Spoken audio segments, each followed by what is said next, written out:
On some mornings, the mountains wake before the people, long before the first window opens, before the first loaf of bread is placed upon the table, before the goats begin their cheerful climbing.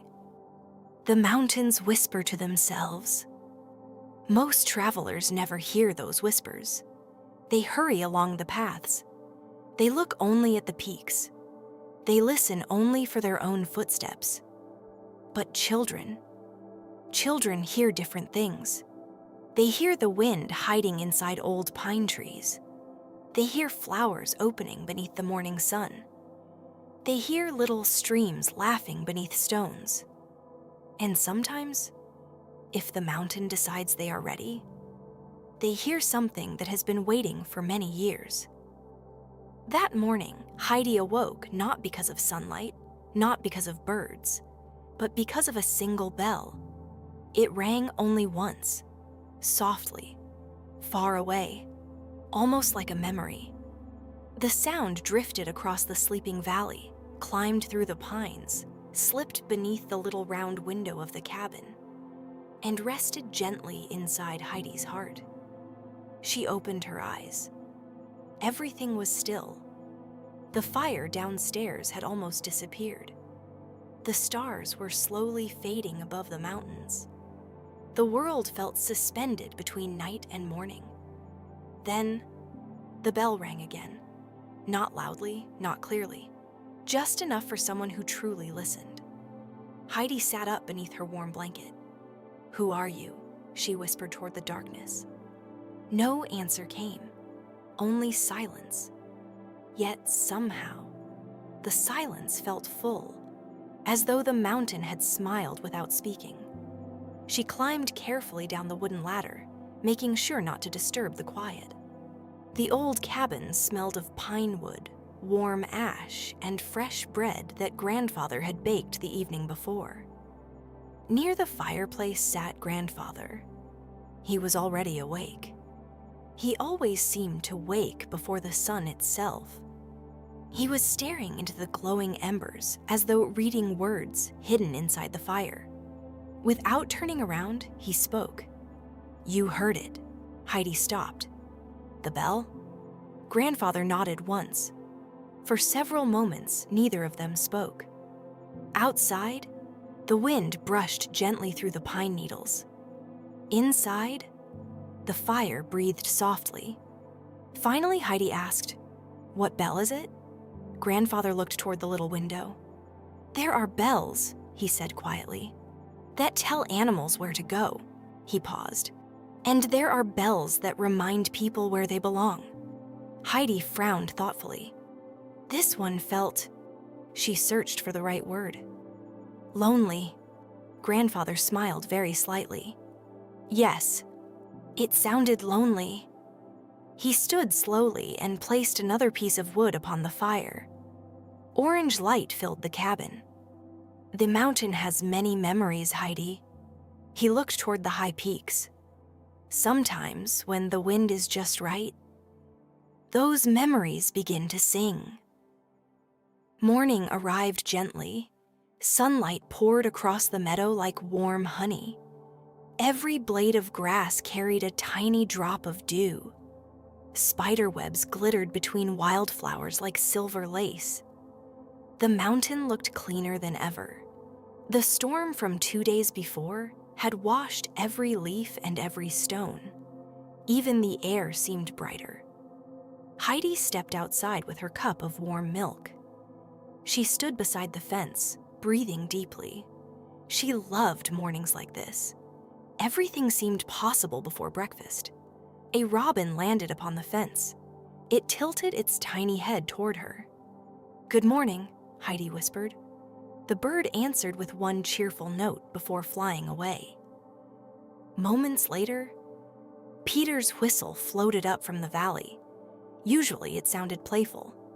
Today, it did not. When Peter reached the cabin, Heidi noticed immediately that something was wrong. He wasn't smiling. His walking stick dragged quietly through the grass. Even the goats seemed calmer than usual. Barely, who normally tried to walk ahead of everyone else, remained close beside Peter. "Good morning," Heidi called. Peter looked up. "Morning." His voice was unusually quiet. Grandfather stepped outside carrying a small basket of bread. "You've lost something." Peter blinked. "How did you know?" Grandfather looked toward the mountains. "You walk differently." Peter lowered his eyes. "My grandmother's bell." He slowly reached into his pocket and pulled out a worn leather strap. The bell itself was gone. Heidi remembered the sound she had heard before sunrise. "The little bronze bell?" Peter nodded. "My grandmother gave it to me yesterday." He rubbed the empty strap between his fingers. "She wanted me to carry it for good luck." He looked toward the upper mountain. "I think it fell somewhere above the sky meadow." For a moment, nobody spoke. Only the goat bells filled the quiet morning. Grandfather finally broke the silence. "That bell has walked these mountains longer than any of us." Peter looked surprised. "You know it?" "I knew the man who carried it." Heidi's eyes grew wide. "The shepherd?" Grandfather looked toward the distant peaks. "Yes." His voice had become softer now. "As a boy, I watched him climb these very mountains." Peter stared. "My grandmother always said the story was true." "It is." Heidi stepped closer. "Tell us." Grandfather looked at the rising sun. "Not yet." He smiled faintly. "Stories should be told beside a fire, or after a long walk." He placed the basket into Heidi's hands. "Today, perhaps the mountain will tell you the first half." The goats were ready. Swanley rang her bell happily. Barely nudged Peter's shoulder, hoping for a piece of bread. The smaller goats bounced through the grass with endless energy. Heidi laughed. "They don't know we're going on an adventure." Peter adjusted his backpack. "They only know breakfast." Grandfather chuckled quietly. "And perhaps that is wisdom." The children laughed together. It felt good. Peter's worry became just a little lighter. Grandfather handed Heidi a small cloth bundle. "What is this?" "Bread." He handed Peter another. "Cheese." Then he reached into his pocket. From inside, he removed something very small. A smooth wooden whistle. Its surface had become shiny with age. He held it in Peter's hand. "If you lose each other..." 3 short whistles. Peter nodded seriously. "And if we hear only one?" Grandfather smiled. "Then it is probably only the wind pretending to be clever." Heidi laughed again. Grandfather looked toward both children. "Listen carefully today." "To what?" Heidi asked. He answered quietly. "Everything." They began their climb while the morning was still soft. The sun had only just lifted itself above the highest peaks, and the whole mountain seemed to glow with quiet gold. The grass beneath their feet was wet with dew. Every flower held a tiny drop of light. The pine trees stood still, as though listening for the same lost bell Heidi had heard before dawn. Peter walked ahead with his stick in one hand and the empty leather strap in the other. Heidi followed beside the goats. For once, even Barely did not wander too far. At first, the familiar bells of the herd filled the morning air. Swanley's bell was light and sweet. Barely's was deeper and clumsier. The smaller goats made cheerful little sounds as they stepped over stones and nibbled at grass. But beneath all of them, Heidi kept listening for one sound: the old bronze bell, the lonely bell, the one that felt as if it belonged to a story older than the path itself. They passed the stream first. It moved quickly after the storm, silver water slipping over smooth stones. Heidi stopped for only a moment and looked down into it. "Do you think water remembers sound?" she asked. Peter looked back. "What? If the bell rang here yesterday, do you think the stream still remembers?" Peter frowned. "It is water." Heidi smiled. "I know." Peter waited, then said, "Maybe it carries the sound away." Heidi liked that. "Then maybe the bell's voice is somewhere far down the mountain now." Peter looked toward the valley. "My grandmother might hear it there." Then he walked on quickly, as if he had said too much. They entered the forest. The path darkened beneath the pine branches. Sunlight came down in long, quiet lines. The air smelled of moss, bark, and cold earth. Heidi walked more slowly here. The forest always made her feel that she had entered a place where every footstep mattered. The goats moved carefully around the roots. The little bird appeared above them, fluttering from one branch to another. Heidi looked up. "You came too." Peter glanced at the bird. "It follows you now?" "No," Heidi said softly. "It follows the mountain." Peter did not answer, but he looked up once more. For a long while they climbed without speaking. Then, from far above them, so faint it might have been imagined, "Ring." Heidi stopped. Peter stopped too. The goats lifted their heads. There it was again. Not the bright sound of the herd. Something older, softer. Peter's eyes widened. "It's real," Heidi whispered. "It's calling." Peter swallowed and gripped the leather strap. They hurried on, but carefully, because the path grew steeper near the ancient pine. When they reached the great tree, the morning wind moved through its branches with a low, patient whisper. The ancient pine looked almost like a guardian standing between the lower world and the hidden places above. Heidi placed her hand on its bark. "We are looking for something lost," she whispered. The tree answered only with wind. Peter sat on a stone and listened. The goats spread around the hillside. The bird perched on a high branch and watched them. For several moments there was nothing. Then the old bell rang again, this time from beyond the high path. Peter stood quickly. "Sky Meadow." Heidi nodded. They climbed past the ancient pine, following the narrow trail upward. The world below became smaller. The cabin disappeared behind the slope. The valley sank beneath clouds. The wind grew cooler, and the sky opened wide above them. At last, the sky meadow appeared. Blue flowers covered the grass like small pieces of morning sky. The spring shone brightly between stones. The goats rushed forward, happy to graze. But Peter did not smile. He stood very still, listening. Heidi stood beside him. The meadow was full of gentle sounds. Water, wind, goat bells, bird wings. Then, ring. The sound came from the far side of the meadow, beyond the spring, beyond the flowers, toward a narrow ridge Heidi had never followed before. Peter pointed. "That way." Heidi looked at the ridge. It was rougher than the other paths. The grass grew tall along its edges, and dark stones pushed through the earth. "Do you know that path?" Peter hesitated. "No." "Then maybe the bell found a place no one knows." Peter looked worried, but he nodded. They left the goats in the sky meadow, where the grass was rich enough to keep even barely interested. Then Peter and Heidi began across the ridge. The little bird flew ahead. The ridge was quiet, too quiet. The sound of the goats faded behind them. The spring became softer.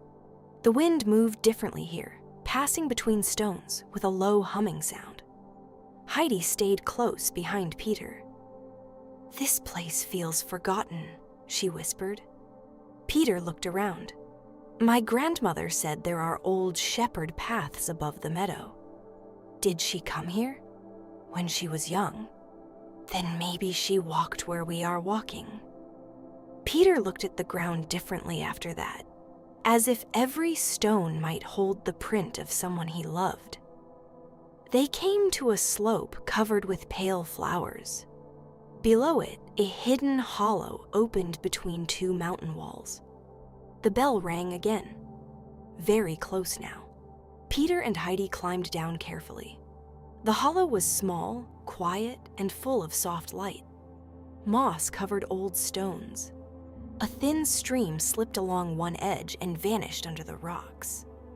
Wildflowers grew in thick clusters, white and purple, bending gently in the wind.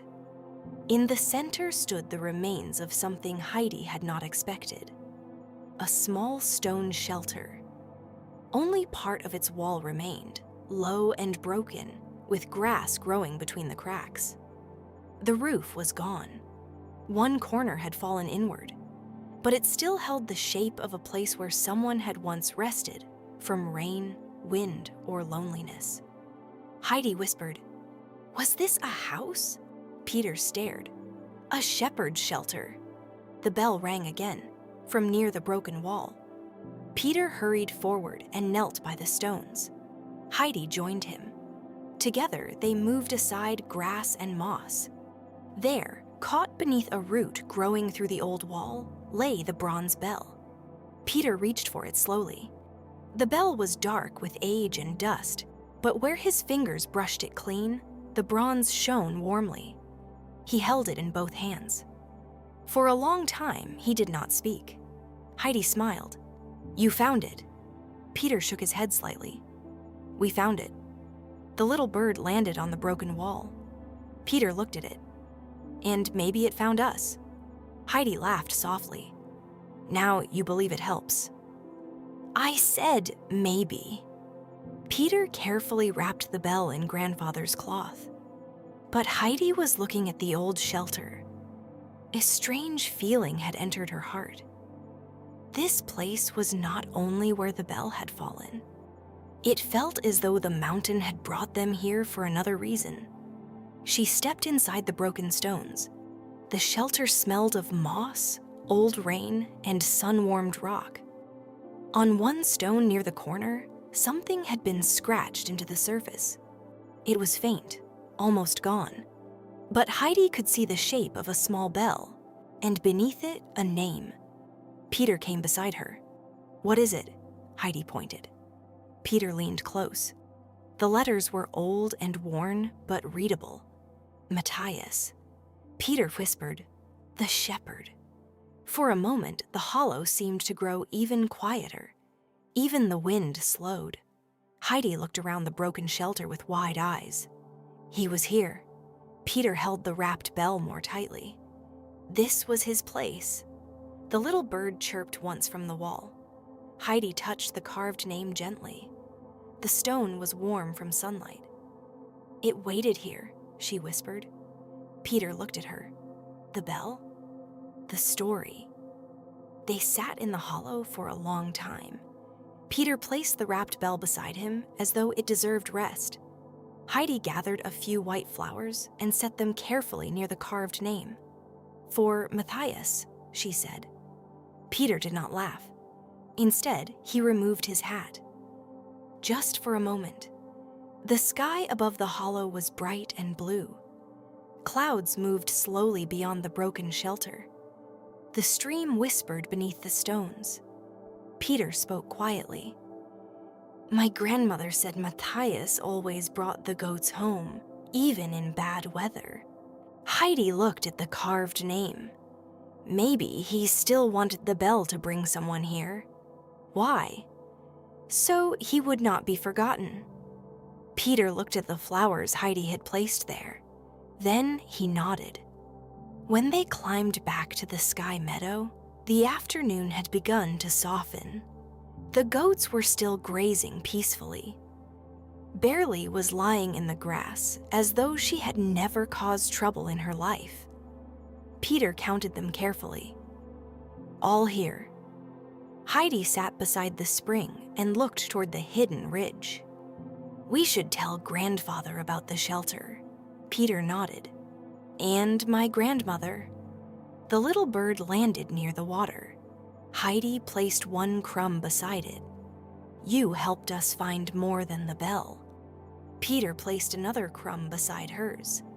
This time he did not pretend he did not care. The bird ate, then lifted into the air and flew toward the ancient pine. The children watched it go. For the first time that day, Peter smiled fully. My grandmother will hear the bell again. Heidi smiled too. And she will hear the story again. Peter looked at the wrapped bell. No, he said softly. Maybe the story was waiting to be told. The sun began to lower behind the peaks. Golden light spread across the sky meadow. It was time to go home. But as Heidi stood and looked once more toward the hidden hollow, she felt that the mountain had given them something rare. Not only the bell, not only a lost object returned, but a memory, a name, a small proof that someone brave had once walked these paths, listened to these winds, and left behind a sound that still knew how to find its way home. The journey home was slower than the climb, not because the path had become more difficult, but because neither Heidi nor Peter wished to leave the hidden hollow too quickly.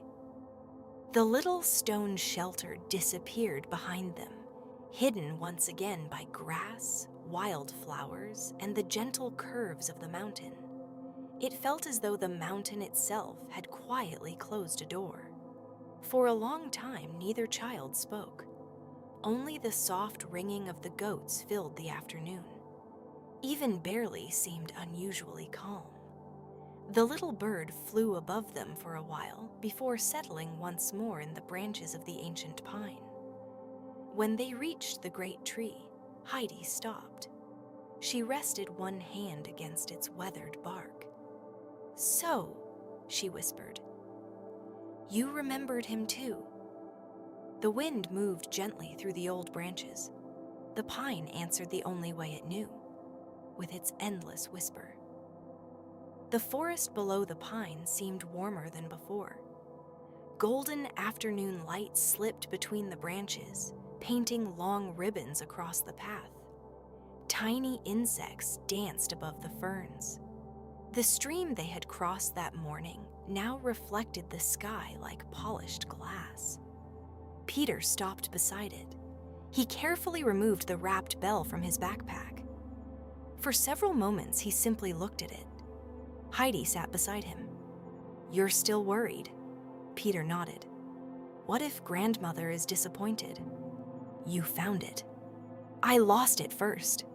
Heidi picked up a smooth stone and dropped it gently into the stream. Tiny circles spread across the water. "My grandfather says water never stays where it falls." Peter looked at her. "It keeps moving." "So do mistakes." Peter frowned. "What do you mean?"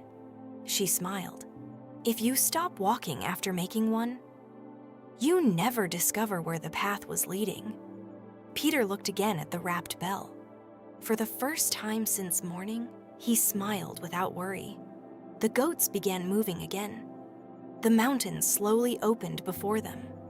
Far below, smoke rose gently from grandfather's chimney. Home. The word itself felt warm.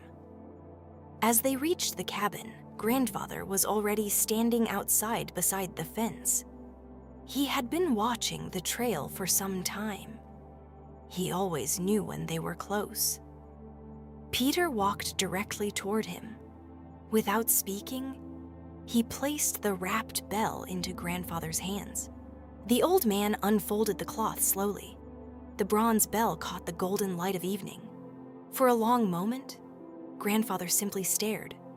Then, very gently, he rang it. The sound floated across the meadow. Soft, warm, clear. Every goat lifted its head. Even the little bird, resting high inside the ancient pine, answered with a quiet chirp. Grandfather closed his eyes. When he opened them again, they looked older. Not tired, not sad. Simply full of memories. "You found more than the bell." Peter looked surprised. How did you know? Grandfather smiled faintly. The mountain told me, Heidi laughed. It tells you everything. No. He looked toward the distant peaks. It tells me only the things I have learned to hear. He turned the bell over carefully. Then his fingers stopped. Near the bottom, a tiny scratch remained, almost invisible. Grandfather traced it gently. I remember making this. Peter blinked. You? Grandfather nodded. I was younger than you. Heidi looked from the bell to Grandfather. You knew Matthias very well. The old man sat slowly upon the wooden bench outside the cabin. The evening sun rested upon the mountains. The fireflies had not yet appeared. Everything seemed to pause. Heidi and Peter sat beside him. Even the goats gathered nearby, almost as though they too wished to hear the story. Grandfather looked toward the western sky. When I was a boy, I wanted to become the strongest shepherd in all the Alps. Peter smiled. So did I. Grandfather chuckled. So did Matthias. But he taught me something? What? Grandfather picked up the bell. I thought strength meant climbing faster. He shook the bell gently. I thought it meant carrying heavier loads. Again, the little bronze bell sang. But Matthias told me, he paused, that the mountain never asks how strong your legs are. It asks how patient your heart can be. Heidi listened carefully. Grandfather continued. One evening after the great storm, we walked back to this very cabin. I asked him why he had gone back for the last goat. He smiled. Then Grandfather repeated the shepherd's exact words. A shepherd who counts only the goats that returned has never truly loved the ones still waiting. Silence settled over the meadow. Peter lowered his eyes. Heidi felt tears gathering quietly. Grandfather smiled gently. He lost many things during his life, but he never lost kindness. The evening grew softer. The mountains turned gold, then rose, then violet. The first evening star appeared above the highest peak. Peter finally stood. I should bring the bell home. Grandfather nodded. Your grandmother has been waiting. Peter carefully wrapped the bell once more. Before leaving, he looked toward Heidi. I don't think we found it. She tilted her head. No? Peter smiled. I think it found us. Heidi laughed softly. I was hoping you would say that. The little bird flew from the ancient pine. It circled once above Peter, then disappeared toward the valley, almost as though it wished to escort him home. After Peter disappeared down the trail, Heidi and Grandfather remained outside. Neither wished to go inside yet. The mountains were too beautiful, the evening too peaceful. Finally, Heidi asked, Grandfather, yes, do mountains remember people? The old man looked toward the hidden ridge where Matthias's shelter rested beyond sight. I believe they do. How? They remember footsteps. They remember laughter. They remember tears. They remember promises. He looked toward the ancient pine, and sometimes they remember bells. Darkness slowly wrapped itself around the valley. One by one, the stars appeared. The goats settled quietly for the night. Inside the cabin, the fire burned warmly. Grandfather placed another log upon the flames. Heidi climbed into her little bed beneath the round window. She looked outside one last time, far away, beyond the ancient pine, beyond the sky meadow, beyond the hidden hollow where white flowers grew around an old shepherd's shelter. The mountain rested peacefully beneath the stars. Somewhere in the valley below, Peter's grandmother was almost certainly holding the little bronze bell once again. Perhaps she had already rung it. Perhaps she had smiled. Perhaps for just one moment. She had been young again. Heidi closed her eyes. She thought about the little bird, about the secret spring, about the rainbow after the storm, about Matthias, about Peter, about the bell. Every place on the mountain seemed to keep a story, not because stones could speak, not because trees could remember, but because love leaves quiet echoes behind, and those echoes never truly disappear. They simply wait for someone patient enough, kind enough, and quiet enough to hear them again. Outside, the wind moved gently through the pines, very softly, almost too softly to hear. The mountain seemed to ring with one final silver note, not from the bell, but from memory itself. And beneath a sky filled with countless stars, Heidi drifted peacefully to sleep, knowing that the greatest treasures are rarely made of gold. They are made of stories, carefully carried from one gentle heart to another.